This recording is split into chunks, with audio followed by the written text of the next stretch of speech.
C'est une conférence internationale qui réunit spécialistes, chercheurs, urbanistes, personnalités africaines et du monde pour mûrir des réflexions autour du thème diplomatie des villes, territoires engagés et coopération décentralisée. Porté par la Fondation Eboko, ce colloque tenu les 27 et 28 mai à Château-Thierry en France a servi de trouver des solutions robustes pouvant permettre aux villes de se réinventer face à la crise environnementale qui bat son plein.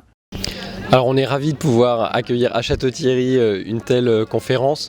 Je pense que ça a beaucoup de sens de pouvoir aborder à la fois les enjeux d'adaptation, de changement face au dérèglement climatique et de le faire avec une vision très internationale parce qu'on habite tous et toutes la même planète et qu'un problème à l'autre bout du monde peut avoir des conséquences sur nos vies. Et donc il y a vraiment besoin d'être extrêmement solidaires les uns avec les autres et également de l'être encore plus parce qu'on sait que le dérèglement climatique va s'accompagner notamment d'une raréfaction des ressources et de l'eau en particulier et qu'il y a nécessité pour éviter les conflits qu'on puisse au maximum se coordonner et échanger les bonnes pratiques. Les échanges entre conférenciers ont porté autour de 5 panels riches d'opportunités pouvant favoriser l'émancipation des villes dans plusieurs secteurs. Environnement, y compris eau, origine et distribution, stockage, assainissement, érosion, sécheresse et inondation, influence des pesticides, agriculture, autosuffisance alimentaire, gestion et protection de la forêt, maîtrise des intrants chimiques sont entre autres thèmes qui ont meublé les échanges.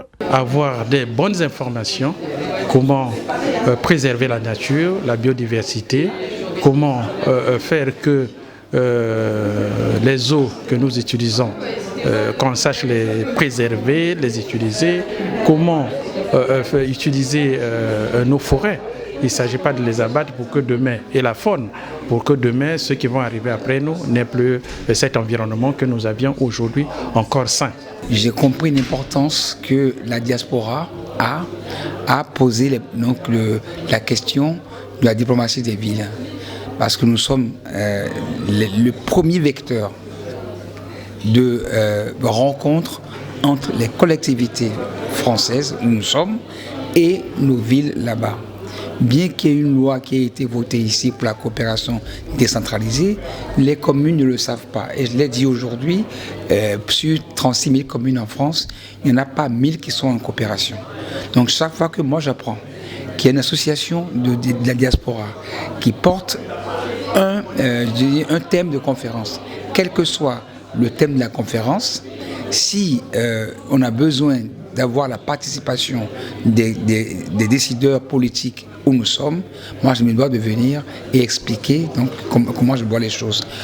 Les participants sont plus que convaincus des engagements de la Fondation Eboko en faveur de la planète et saluent surtout l'importance que revêt cette conférence internationale, un véritable accélérateur des politiques pour la préservation de l'écosystème. J'ai été très heureux aujourd'hui de savoir ce qui se passe dans le bassin du Congo, la problématique donc du développement durable dans cette zone-là. C'est un peu donc ce que j'ai cherché ici. Je suis très intéressée par le sujet des villes et territoires engagés, puisque notre association, ça fait déjà 15 ans qu'on existe. On a été créé par l'Union des communautés de communes du Sud de l'Aisne, avec la mission de créer le pôle d'excellence du bâtiment durable et l'habitat sain. Donc c'est tout à fait notre thématique. La Fondation Eboko, créée en 2017 par Vanessa Mavila, milite pour l'atteinte des objectifs de développement durable à travers plusieurs initiatives au Congo comme ailleurs. L'initiative est née justement de manière à créer des ponts entre la ville de Château-Thierry et les 3 villes africaines. J'ai nommé la ville de Makwa, la ville de Bonou et la ville de Pobé en République du Bénin. C'était vraiment pour permettre à ces villes de bénéficier d'une expertise dans le domaine de l'agriculture, le recyclage, l'accès à l'eau. Voilà. Vraiment ici à Château-Thierry d'une si grande ampleur. Je pense qu'il y en aura d'autres certainement plus tard, mais pour le moment on se concentre sur celle-là.